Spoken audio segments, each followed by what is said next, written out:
Sila naman, sina Jean at Dan Urquiola, ang milyonaryong mag-asawa ng Laguna. Pero bago sila yumaman, nakaranas din sila ng kahirapan. Dating general accountant noon si Jean. Minimum wager lang siya at di sapat ang kinikita sa kanilang buwanang budget. Kaya para makatipid, nagtiis ang mag-asawa na tumira sa maliit na bahay.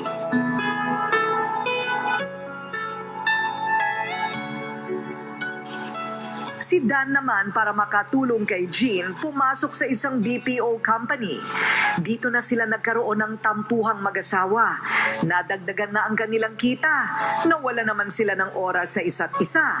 Kaya naman matapos ang 16 na taong pagiging empleyado ni Jean, nag-resign na ito at nag-isip na magtayo ng negosyo. Habang si Dan naman tumigil na rin sa trabaho para suportahan ang nakatampuhang asawa. So Dan and Jean, bakit kailangang iwan ang trabaho para doon sa pagbebenta ng siomai? Kasi hindi ba sabi pwede namang sideline yan at meron kang pinagkakakitaan talaga buwan-buwan? Before po, gusto talaga namin mag-food cart franchise. Kaya lang, it would take around 300,000. So medyo hindi kaya ng budget namin. And then, nung ginawa ko na yung sa siomai, ang good news naman doon, gumanda yung income. So, na-compensate niya na yung income ko before sa trabaho. Kaya, ang kagandahan, nagtugma na yung time namin ni husband noon. Nagtiyaga ang mag-asawa. Nung una, inilako nila ito sa kanilang mga kaibigan at kakilala. At sa Laguna, sila na nga ang naging #1 reseller ng Siomai King. Mas nakakaipon na sila at nagplano ng bumili ng sariling bahay. Hanggang noong 1 taon, dahil sa pandemya, huminto ang kanilang mundo.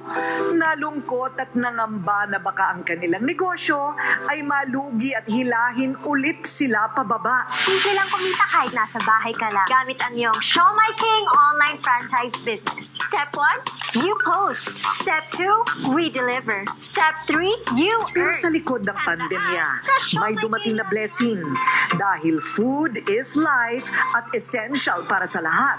Ang Siomai King nagkaroon ng online franchising. Mababang inoffer ang online business na ito. Kaya ang mag-asawang Jean at Dan hindi na nagdalawang isip. Ang pangarap na Siomai King franchise nakamit nila at ngayon online. Merong mga negosyo online na kahit pandemya, lalong lumalago. Isa ba kayo doon? Yes po. Aside doon sa maliit na lang yung capital na pwede natin ilabas, makakapag-start na tayo ng negosyo. And then, kahit nasa loob tayo ng bahay, pwede na natin siya gawin. So, doon naman po naging blessing itong Siomai King online franchise. Ang dati nilang kita dumoble at wala silang kahirap-hirap dahil gamit lang ang cellphone at laptop, nakakabenta na sila at Siomai King na ang bahalang mag-deliver ng order sa customer. Kung dati-dati ay mga reseller pa lang sila ng siomai, ngayon bilang mga franchisees ay eto na kumikita na sila ng mahigit 40,000 pesos isang linggo sa pagbebenta pa lang yan ng kanilang Siomai King business. Super blessed talaga ang dalawa.